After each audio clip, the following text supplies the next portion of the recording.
And that for me is fantastic if you're going to use your capital, yung hindi mo inutang na capital, meaning yung cash on hand capital mo, elsewhere.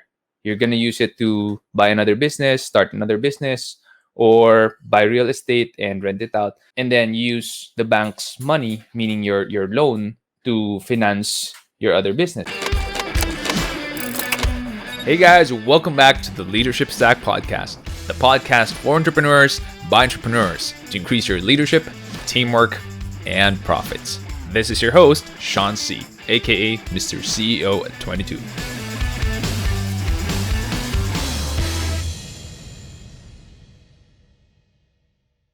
Hey guys, welcome back to Leadership Stack Live. If you do have questions that gusto nyo ipahabol, you want to also ask your business consulting questions or leadership questions, management questions, you can go to the link that's from.sean.c/discord. Once you are able to sign up there, you will see that there's an Ask Anything Questions channel, and that's where you post the question that you want to ask me. I answer questions only from the Discord community, and that's because I value people who are in the community and I want them to get a ton of value from what I'm doing. Question is, when do you consider that it is a good debt?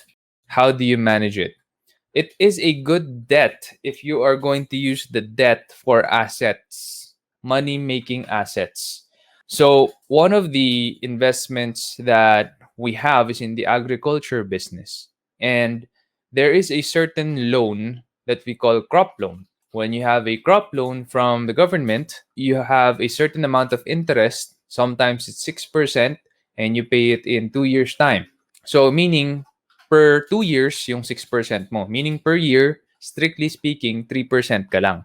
But you have to pay it with the principal and interest, of course, after 2 years. So if you're able to pay it, it's like you only had 3% interest. And that for me is fantastic if you're going to use your capital, yung hindi mo inutang na capital, meaning yung cash on hand capital mo, elsewhere. You're going to use it to buy another business, start another business, or buy real estate and rent it out, and then use the bank's money, meaning your loan, to finance your other business or your agriculture business. That for me is a good kind of debt.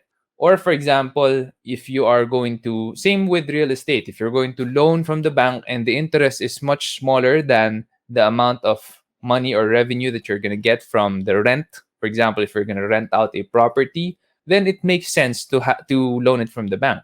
That way, you lessen your risk because you're not risking your own capital if it's all you have, or if it's a very big amount of what you have cash on hand, then better to borrow from the bank. That is my opinion. That is a good kind of debt.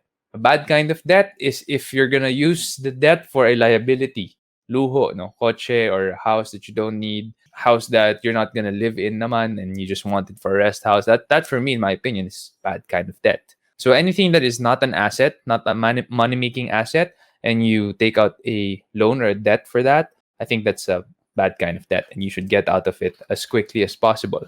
What is your strategy on getting out of bad debt? Well, first and foremost, don't do it. Personally, I haven't gotten into bad debt. I make sure that if I'm going into loan from the bank for a, strictly speaking, not an asset, for like for example a vehicle that I want to purchase, I make sure that I have cash on hand to pay it, and hindi ako madedehado when I pay it cash. Meaning I have excess cash and I could pay it outright, but I'd rather loan from the bank because it's good relationship with my bank manager, and also it helps with my credit.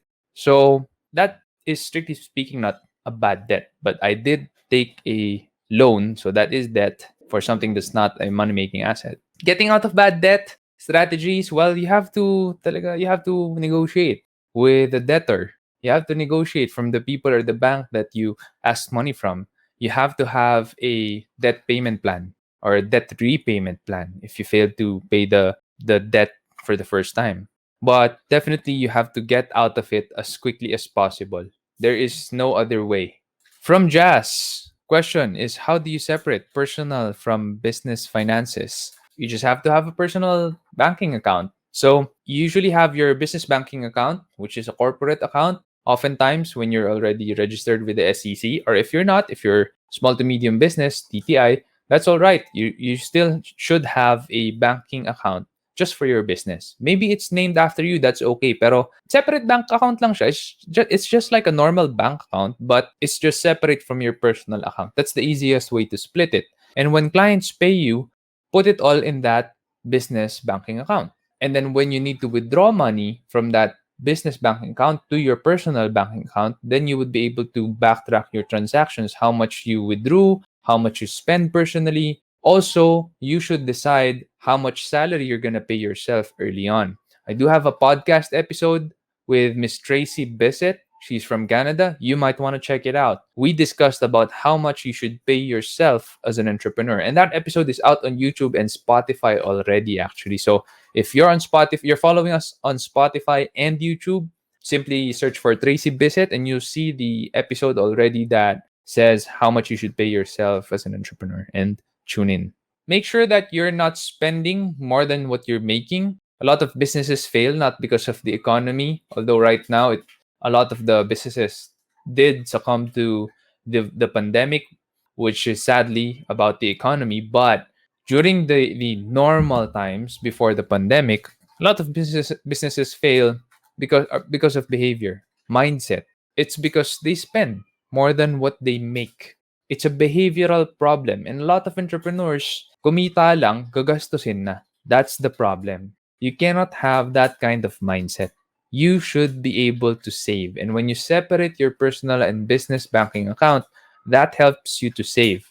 And that helps you to not touch the business banking account, especially if you have people who follow you, especially if you have people who are partnered with you, maybe. I do have my Exicom. We are in an incorporated entity, SEO Hacker. So it does help a lot that I don't touch the corporate account as often as I need to. And if I do withdraw from that to transfer to my personal account, I leave notes on what I'm going to be using it for.